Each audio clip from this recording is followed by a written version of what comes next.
everyone. Happy International Women's Day. Thank you so much for tuning in to our IG Live today, where we will be speaking to two amazing women doing magic to make cities and streets more accessible for girls and women. Please, you can share the live with your friends, with your colleagues, in order to spread the word about gender equality and how it links to road safety. If you are a member of the Global Youth Coalition for Road Safety, you will know that this year we started a new campaign focused on celebrating the amazing achievements by women at grassroots level. We want to highlight the stories of women who made a lot of impact to improve the accessibility of cities and streets in their cities and in their communities. You too can be part of the campaign by posting the stories of these remarkable women at your social media accounts using the hashtag claiming her city.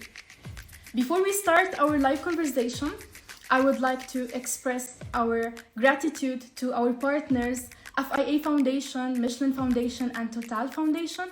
Without their support, we could not be with you today. And by centering youth voices and making road safety a priority for young people in different agendas, this work is being done and recognized at a global level. So thank you so much. Now we would like to start our conversation with our amazing speakers. Please let us know where you're tuning in from by telling us your name, your country, and if you have any questions for the speakers, please feel free to share them with us. Now I would like to welcome our first speaker.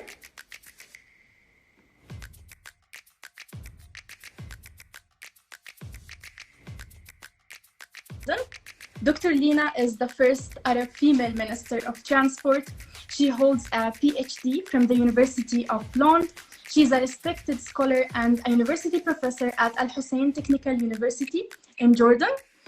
She has an extensive experience in transportation and in road safety, urban accessibility, and as a senior transport consultant, she's doing a lot of work to advocate for inclusive transportation systems that prioritize the needs of different road user groups and also different age groups with a particular focus on women.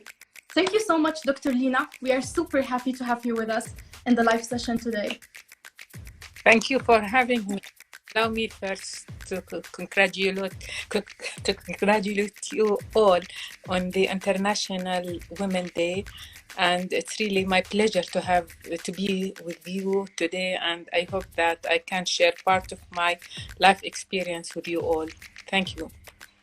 Thank you so much, Dr. Lina. As you know, at the Global Youth Coalition, we have many female members who are starting their early careers in transportation, road safety, sustainable mobility, and a lot of them are facing struggles, or sometimes they have a lot of hesitation about joining these sectors, considering the barriers for women and girls. What drove you to choose a career in such a male-dominated field as a woman? Yeah, you can imagine that I have started this career for more than 30 or 35 years back, which was even harder to invade or to intrude in such a male-dominant sector.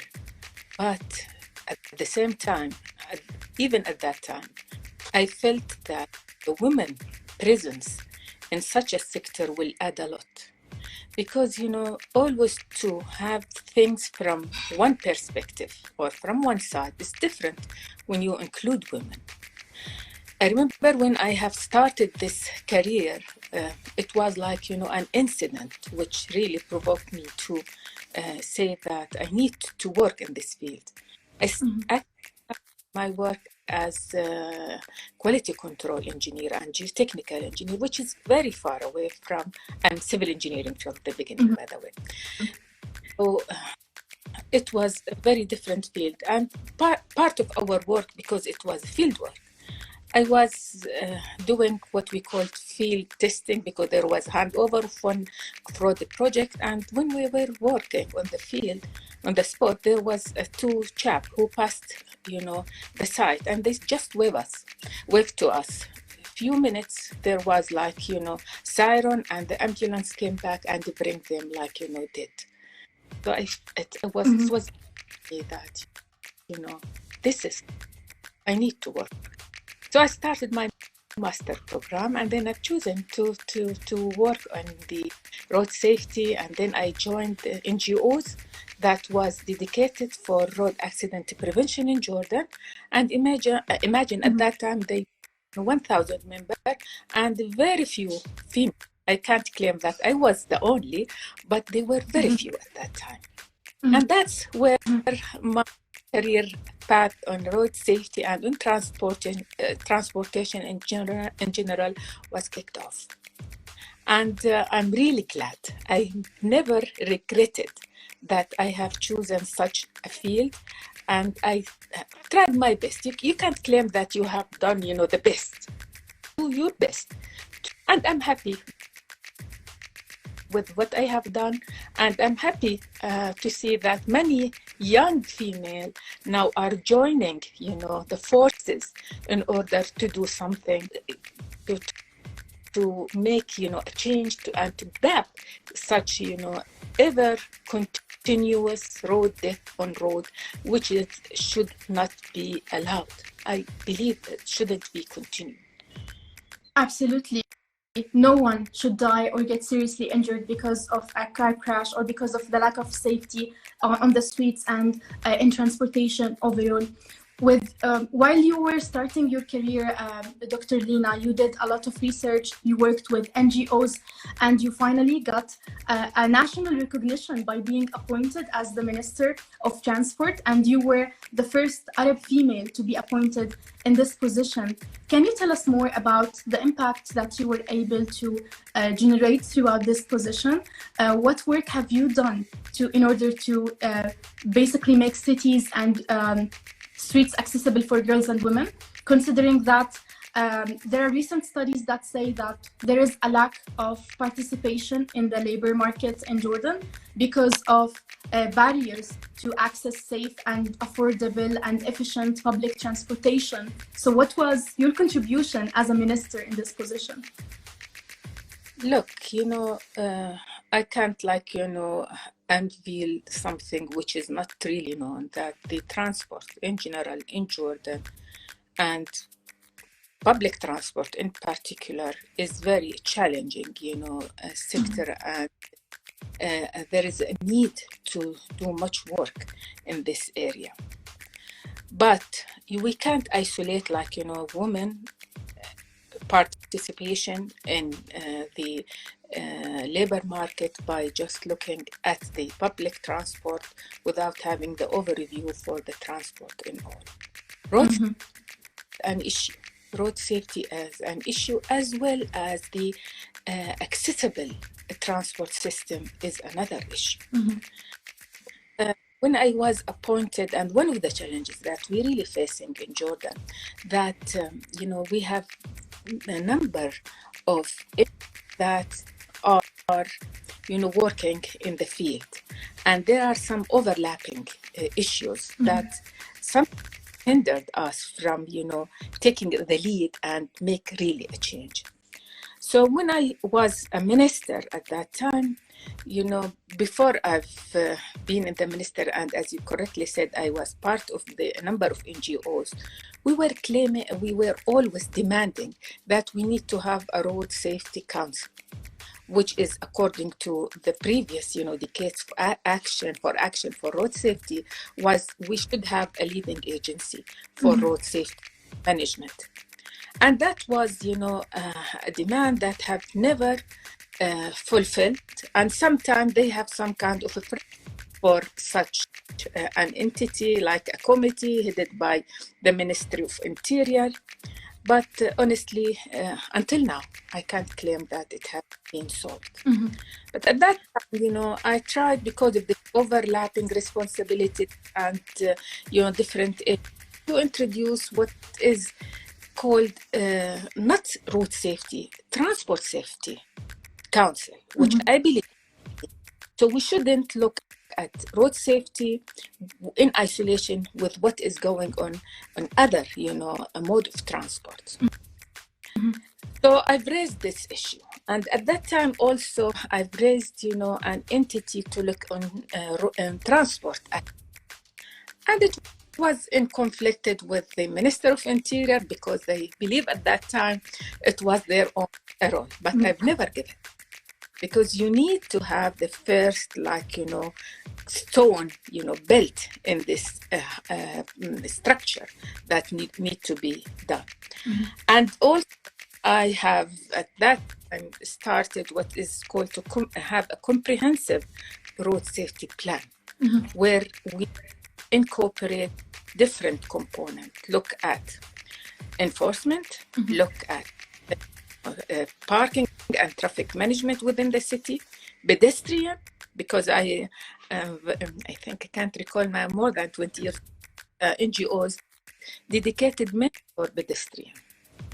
Because we believe that, walking is not like many, activities not going on in Jordan, that it is like, sport activities. And it's not a sport activities. It's one of the most important and safe mode of transport, because 25, according to the latest, which has not been updated yet, 20% of all trips made in Amman is by walking. So I believe that pedestrian very important. And then we look at the land use, how the land use should be incorporated and what kind of safety measures that needs to be done. So all these plan has been laid out. Of course, I look on also on other things which is not related to female, which is, the truck safety, but I believe it is reflected. Because once we are on road, there are trucks, there are buses, there are cars, and all are, they need to interact, and we need to have safety measures taken into consideration. So all the time I have in my back mind that we need to incorporate safety. And I believe safety should be the umbrella, and everything should go, such an umbrella that when we design road, we have to consider safety. And by the way, this is the challenge, because when you start to raise the issue of road safety, they will say, okay, we incorporate safety. It is not like, you just say safety is a requirement. It's how you do it. And I recall before, when I was in the Ministry of Public Works and Housing, I was the first, when I had this responsibility to be a director of road safety, where I have introduced road safety audit scheme. We have introduced a black spot identification manual. We have introduced, a catalog for road safety measures. All these things has been established. But sadly and unfortunately, there was no follow-up. I've left, those things has not been updated, because I think always we need a champion who believe that such things are needed, and such things is not because Mr. or Miss X have introduced it. This is needed for the country, for the nation, for the people to be safe, because, the incident that I have described, it could be anyone, including me, including any one of our beloved people. So that's why I believe safety is very important issue. Absolutely. I think we are always under the delusion that a car crash is something that happens to other people, but we are all prone to being involved in such crashes, considering that there is no safe system for transportation, and road safety is not considered when designing streets, especially in the recent expansions that are happening in Amman, in Jordan. Dr. Lina, you are not only a politician, you have other roles as well. You are a university professor, and you work with so many young scholars, so many young engineers. How do you support them and encourage them to be more gender sensitive in their work and in their research? Very true. First of all, being like, a university professor, giving me this opportunity to interact with young people, and try to reshape. I can't claim that, you can reshape, any personality and how they think, but you can contribute. And I'm very glad to see that many of my students now, they have even completed their PhD in transportation, which was, started with was men dominant. We have very few engineers. Now we have no professor of engineer who are striving and they are, excelling in their career, which is one thing that I'm really proud of. But what I do, always, when we deliver our lectures, our courses, even when we plan the course, we have to build in their a mindset that they need to be inclusive. Mm-hmm.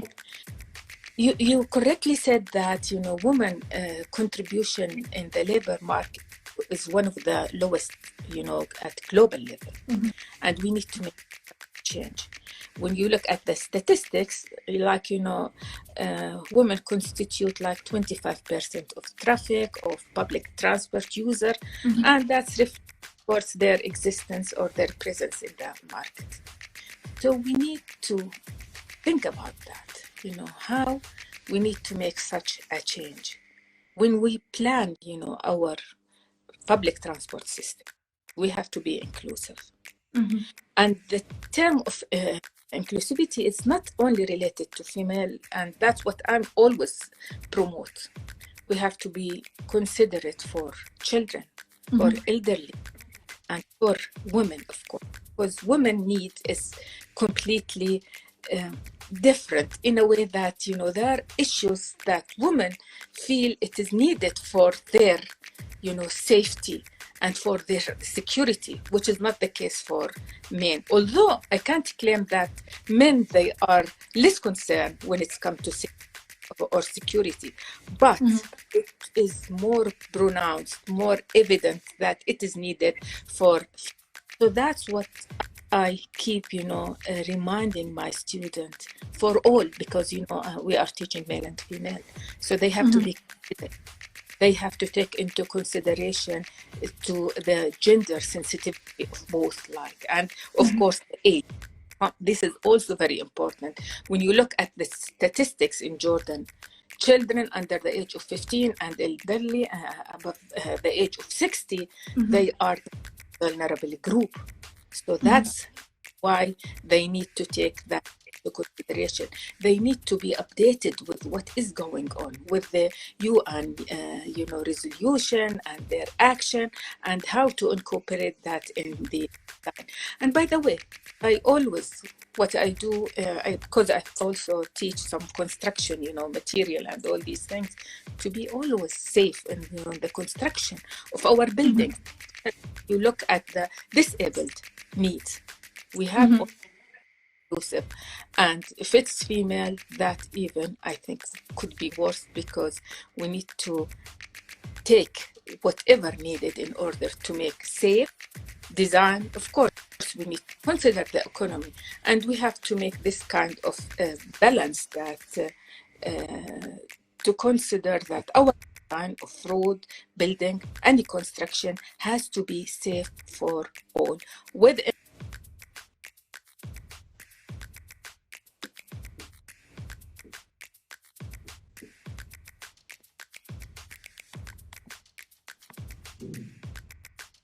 I think we lost you, Dr. Lina. I think we lost your voice.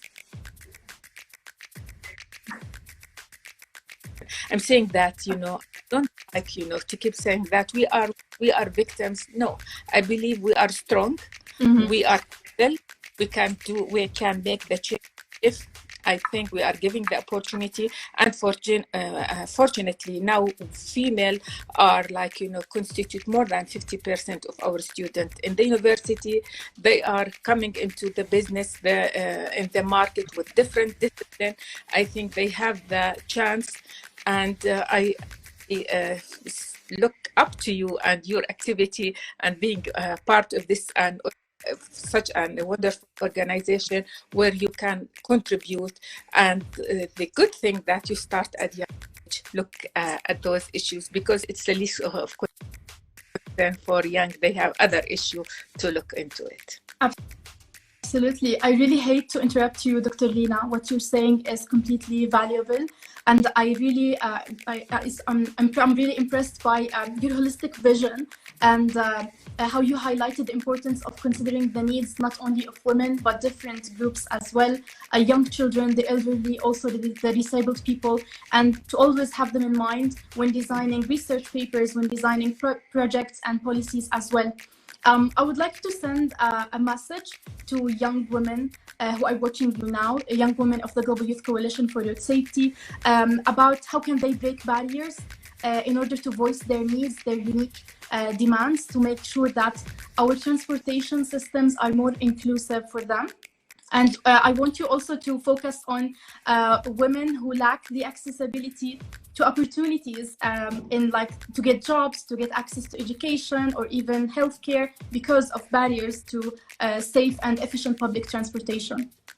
Like, women, first, they have to let their voice being heard. Mm-hmm. So they to make this noise that we need to work on accessible, safe transportation system, safe road system.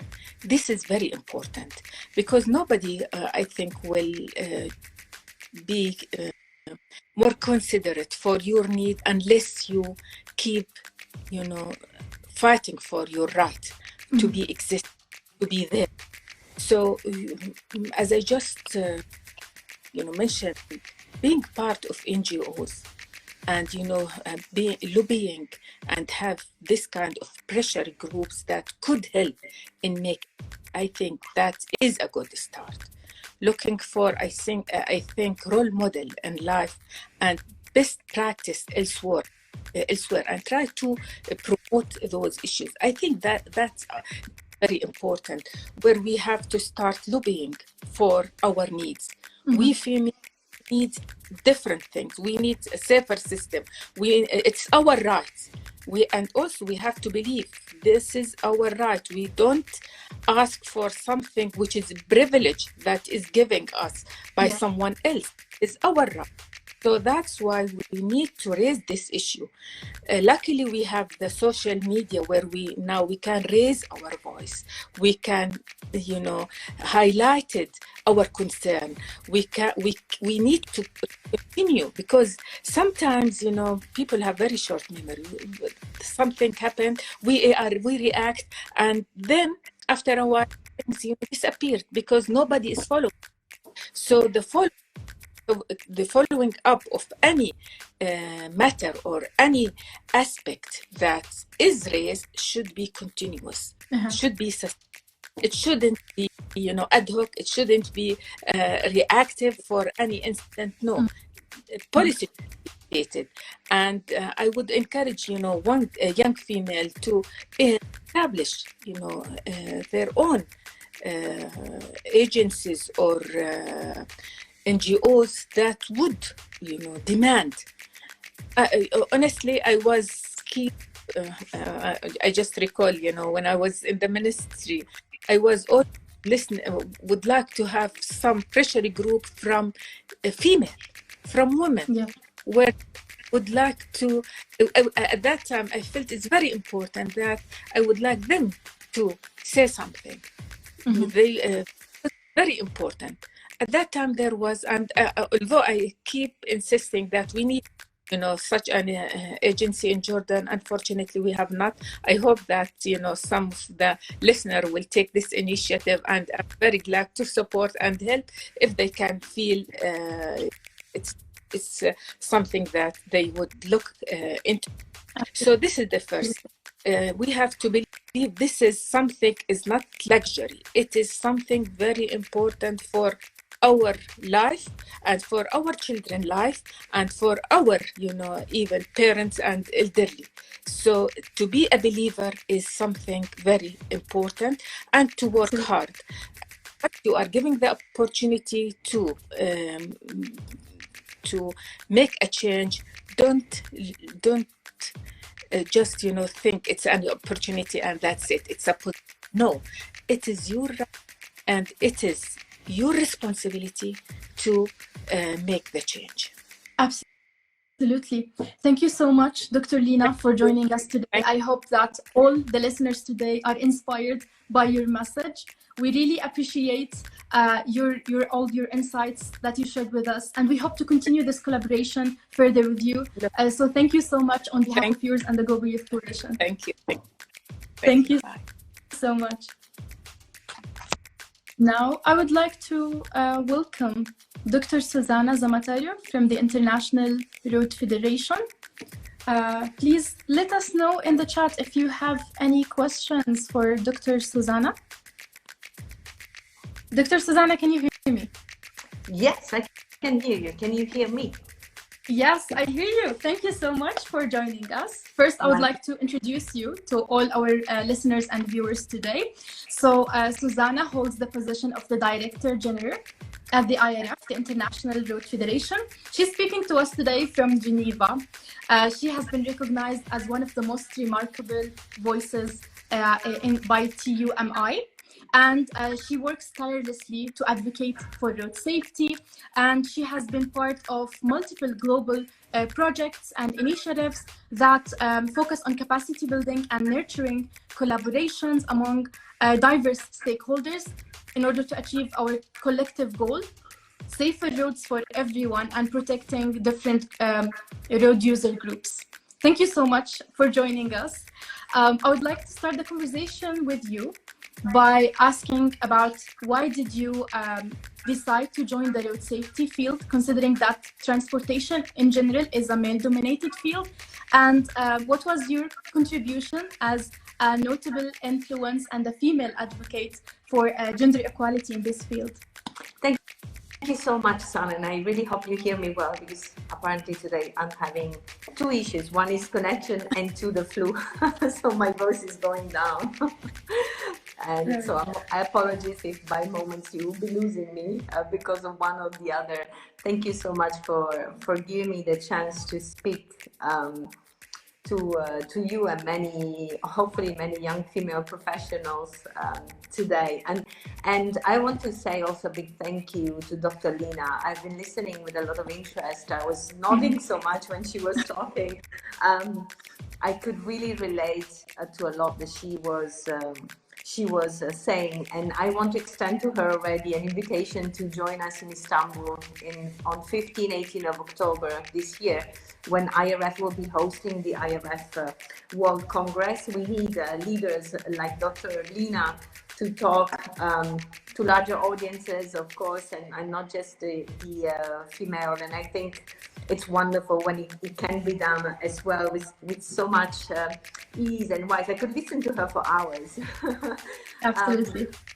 When she can do that, of course, to a larger crowd, that includes also the men out there, because of course, as she was saying, it's extremely important that we talk in between women, we support each other. But a lot of this gender inclusion issue is pretty much about changing culture in the wider society. Now, to come to your question, it's a good question. I actually landed at the IRF by pure chance, if you may believe me. I'm not an engineer, and my background is actually international relations and international law. And I really was by chance at the IRF in Brussels at that time, and I was heading on a career at the European institutions when I met the one that became my husband afterwards, like many women, made this big shift and decided to follow him in Geneva, where I had to start literally from scratch. And being IRF, an international organization working in more than 130 countries around the world, it was a natural fit for me to come in.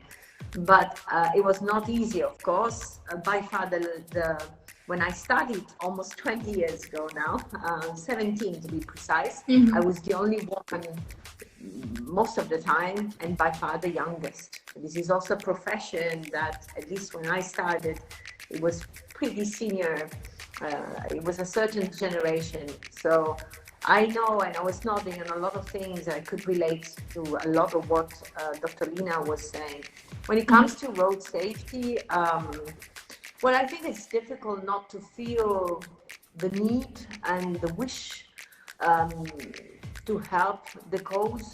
When you see firsthand, like I do, because I travel a lot for work, when you see firsthand the carnage that is happening on our roads out there, lots of young lives are being lost, families being of course destroyed. So how can you not being involved and feel the need to really contribute? I must say I also had a very personal, unfortunately, experience in the sense that I was 16. I lost somebody who I consider like a brother. We all grew up in Sicily like a clan, me and my brothers and this other boy. And one day coming back from school, I will never forget, we received one of these terrible calls and you feel the blood freezing in your veins. He had an accident with a motorcycle. He was wearing his helmet, but hit by a young driver of 70 years old without no driving license, coming down in the wrong direction. So we lost him, and with that we lost a lot of our, how can I say, I would say the clan and our families fall into pieces somehow. Everything changed because the pain of getting together without him was so much. That we parted company. We kept going on life. It was too difficult for us to get together. And so I have the personal background, and mine is just one of the thousands of stories out there. I recorded, I think, a short audio message for one of the Global Road Safety Weeks a few years ago, telling my stories. But yet again, my story is just one of the thousands that are right there. So what I always say, and I think I say, if I remember correctly, at the end of that short recording, I say, well, you know what? It's not difficult. Yes, there's a lot of engineering, etc., but it's not difficult. Road safety starts with you, starts with us. Stupid, simple, what seems to be stupid, but simple gestures can make such a huge difference.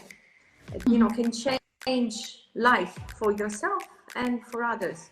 The seatbelt, the helmet, respecting the rules. I can't tell you, unfortunately, how many times you come out of conferences, even transport conferences, where we talk about safety and etc. And I see people crossing like crazy outside the zebra, not respecting signalization, or taking the car after having had too many drinks. So it doesn't take much. It's simple gestures. Simple gestures can really make the difference and have a major impact.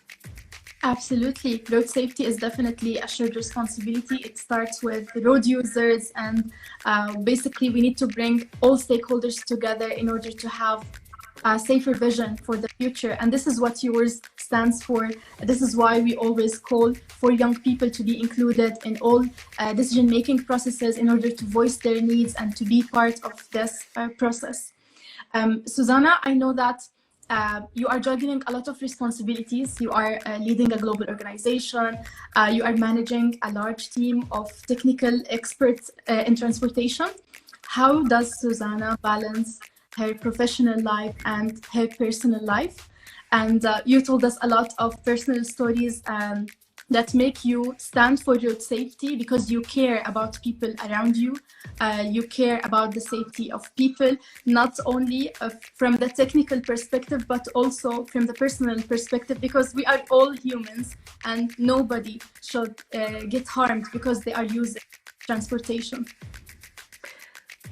Thank you, Sana. I'm smiling in that respect because, this precise question, if you notice, is asked only to women. Why? And so it gives you a sense, and I'm happy you're posing this question because it allows me to make this point I was talking before about changing perspective and changing the culture. Why this question is only asked to women? And fathers and CEOs, facing the same kind of difficulties, or should be confronted with such questions. It only comes to CEOs, female, to prime ministers, as you've seen in the press a couple of years ago with Jacinda Ardern from New Zealand, or the Finnish prime minister, who were being asked questions like this. And so I think we should start by asking this type of question also to men in the senior positions like prime ministers and ministers and CEOs. Now, to answer to your question, I think, what can I say in terms of balance? I guess I do like any other woman out there. I roll up my sleeves and I just dive in what I have to do. Of course, I would be pretentious to say that I do all this alone. I'm extremely lucky to have had the chance of being supported by a family. I cannot tell you how many times my mother, who had already is her own age, has been traveling back and forth from Italy. I come from the south of Italy to Geneva to support me when I had long missions abroad, and my daughters were little or were sick, etc. So of course, family fundamental. I was lucky to have my mother so energetic. So a woman, again, supporting another woman. Lucky enough to have nannies that I could trust and support, and I could afford, because there's also privilege in that respect. A lot of women in the profession don't have that chance, and so I was lucky to find out to have the economic possibility of doing that, but also people that I could trust, and of course my husband, last but not least, who has been, I think I would say, has invested sometimes in our daughter's care more than I have, because I simply was not there, and so he's a father and he was stepping in. I've done the same in the past when it was his turn, and that is also yes, I am lucky today. I know it's not something that unfortunately every woman working can enjoy, unfortunately. And last but not least, and this is a fundamental point, I think I am extremely grateful to so many women in the professions and colleagues out there. I've been lucky to cross their path, and these are colleagues that, with whom sometimes just having the possibility to exchange with them, seek for an advice, whether it's professional or personal, and wonderful colleagues with whom I've been able to share the good and the less good moments, and that makes a huge difference. Sometimes even, and when you are under so much pressure at home, at work, and you're feeling guilty because you're left with kids, and you need to perform at work, it's not easy. We're really confronted with a lot of pressure. And sometimes just one sentence said in the right way, the right moment, can literally change everything. I will never forget when there was a period where I was feeling this pressure of feeling so guilty for being absent from my daughters and from home. And I was talking to a wonderful colleague, and she has 4 kids. She's senior position at the World Bank. And at some point said, Susanna, you know what's my secret? When you are at work, you are at work. Enjoy it, because we are people who are passionate about what they're doing. Do it. When you are at home, you are at home. That's it. Amazing. There's no way of feeling guilty. And you may laugh because it seems very simple, as a statement. But you know, that statement said in the right moment and in the right way made me flip and changed and lifted so much weight from my shoulders. That's what I can say. How you strike your balance is really having a network around you, and stop feeling guilty, women out there. Absolutely. Thank you so much for your answer, Suzanne. Actually, it opened my eyes to so many things, because when we look at statistics, when we look at reports, research work that particularly focus on like the mobility patterns of women, it's always highlighted that they do more trips, they use public transportation more often because they are responsible for their work, their personal life, but also for their family. Okay. So they need to go grocery shopping, they need to send kids to nurseries, to schools, they need to look after their elders in their family. So they are juggling a lot of responsibilities, and sometimes the society sets unrealistic expectations of these women. So I completely agree with you, they should not be feeling guilty, and people around them should be always supportive, pointing out how they can help, and instead of being a little bit critical about like women having this kind of high level positions, and basically being juggling so many responsibilities at once. So thank you so much for this answer. Now I would like to basically ask you about a project that you felt has a special place in your heart, where you were able to contribute more to the safety of girls and women. Particularly if you could mention a project in a low and middle income country. As you know, in light of the recent global status report, we can see that Africa and Southeast Asia continue to be one of the regions that are the most impacted by car crashes. So can you tell us more about the initiatives and the work that you have led in these regions? Thank you, Sana. Yes, I think when it comes to my mind, because it's also fairly recent, and it shows also how when you start collaborating and putting bits and pieces of expertise and champions and people with a lot of motivation, how you can change. Dr. Lina was mentioning before. We have been delivering over the past 3 years, and actually concluded last year, the 10-step plan for safer road infrastructure in Tanzania. This has been a project funded by the United Nations Road Safety Fund. And we were extremely grateful for that seed funding that was then completed with another piece of funding from the World Bank, thanks to support from SCDO. That project brought together the IRF, the IRAP team, PIARC, the Tanzania Road Association, and for the first time, I think we tried with the country to implement that holistic approach that Dr. Lina was talking about. This is not just about talking engineering or this and that. If we really want to sort out the road safety issue, we have to embrace that holistic vision. And we try to do that with this project. So we're working at different levels on different things, but with a specific focus on our own expertise, which is mainly infrastructure. And to come more specifically to your question, one of the core milestones of the project was also to perform and help the Tanzanian authorities to perform a review of road design standards. I think Dr. Lina mentioned it as well. We can do all the education, awareness, campaign, but at the end of the day, if the design of the road is already wrong and unsafe from the beginning, then we are all losing. What happens very often in low and middle income countries, they inherit or they have embraced design standards from European countries or the US. So typically in Africa, it's the Francophone Africa takes on board the French standards. The other ones takes the UK, the German, the US standards without really having a chance of adjusting them to the local situation as well. And most of these standards very often are from the 70s. They've not been updated.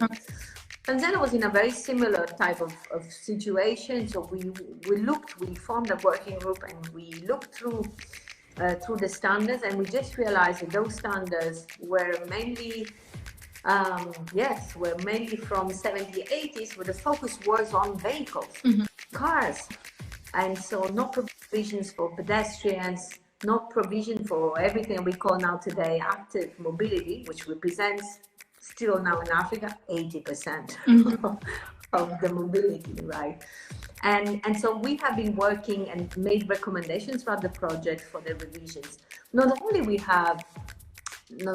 that, and it was important, but we involved in the conversation a lot of the female engineers, or we went and tried to engage and found the female engineers in the different agencies so that they could as well talk about a lot of the things that Dr. Lina was talking in terms of safety security from a women perspective, or even simply thinking more from the perspective of a pedestrian, typical case, a woman that's bringing kids to school, and think about, you know, the design of the road and the amelioration have to be performed in to the road. And then the last piece, and that's why I'm mentioning this project, was really interesting and rewarding for us. We trained and certified quite an important batch of road safety auditors in the countries. And from this batch, for the first time, there was a core group of young professionals, female young professionals. Amazing. And so extremely happy to have certified those first women as road safety auditors. They're becoming now a little bit the example for many others in the country. And so sometimes you see, you enter with a project. It could be, if you look at it at the end of the day, it's a small activity, but the cascade effect of that little change that you bring into a complex environment like that one is amazing. So I really want to say to the women out there, as Dr. Lina was saying, you know, do always your best. Don't get discouraged. And I think we are very well known for being so resilient in many ways. So hanging there, it's not easy, but things are changing. There's much more support, much more awareness, and even having this kind of conversations, I can't tell you how much it helps. Absolutely. We have Stefan in the comments. He's saying, I agree with Susanna. I've seen dozens of transport professionals not respecting safe roads after just hours after presenting research about the dangers of such attitudes. We also have a question. What is your advice to young female professionals in transport and road safety on how to deal with the gender gap in this field?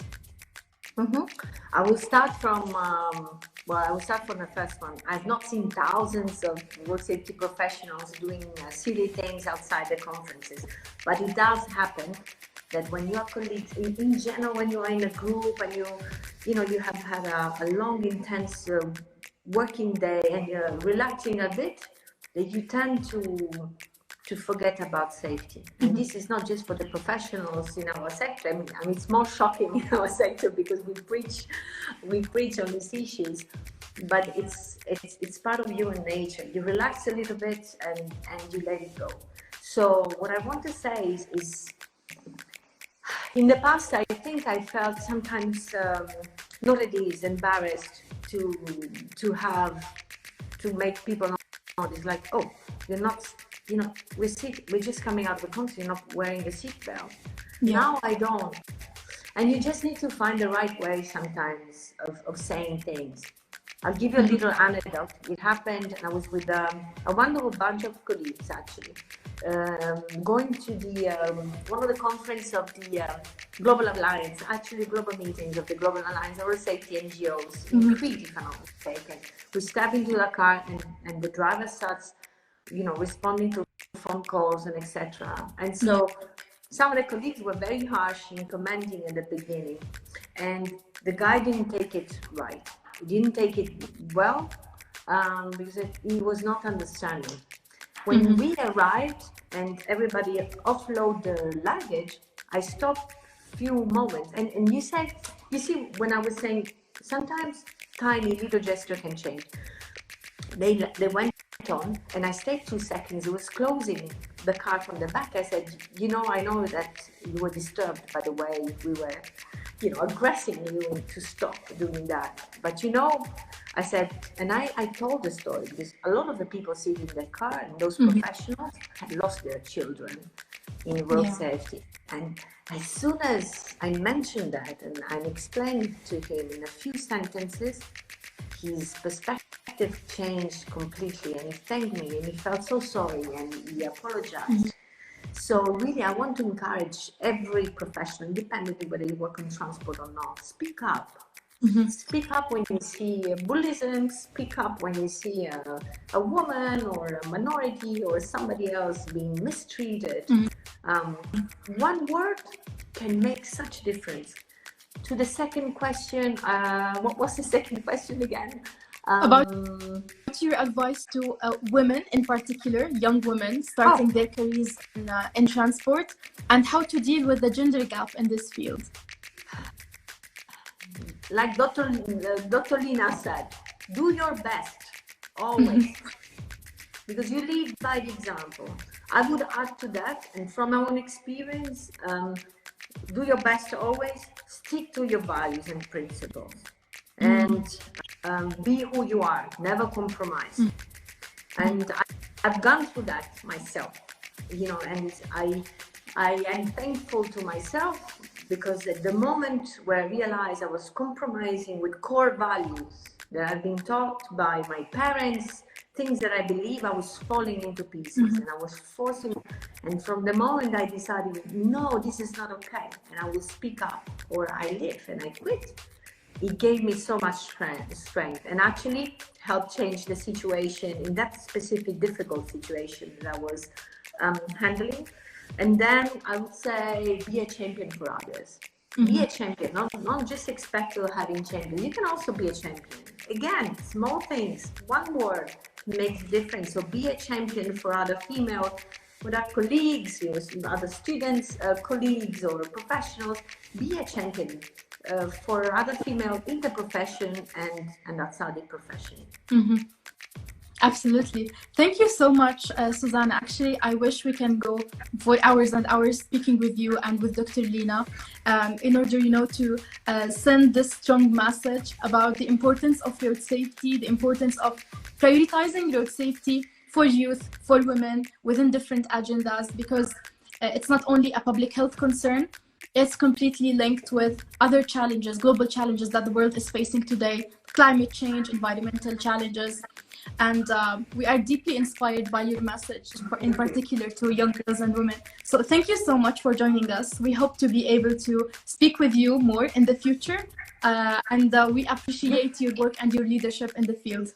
You can. I want to conclude by saying, again, it's not because I have to promote our World Congress, but we have mainstream gender across the entire program of the Congress. We have 11 different teams, and so we're not segregating gender into one corner. It's across all the disciplines. Call for Abstract is still open. You're most welcome. Reach out to me, and I look forward to see many young professionals in general and female professionals in particular. Thank you. Hopefully. Thank you so much.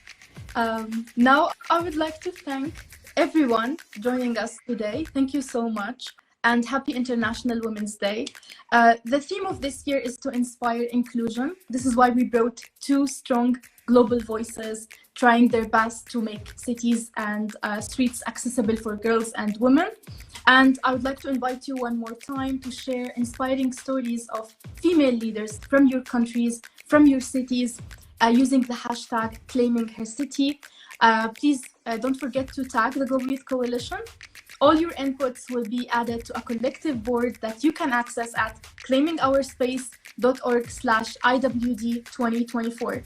Thanks again for joining us. If you are interested in learning more about gender equality and how it links to road safety, you can download the policy brief on gender equality by going to claimingourspace.org/SDGs. You will find a policy brief that will provide you with knowledge and with recommendations that will help you to advocate at the local level in order to have cities that prioritize the needs of everyone. And this is why we need more women in transportation, road safety, and city planning. It's the only way that we will be able to meet the unique needs of this particular group. Thank you so much for joining, and we hope to see you again very soon.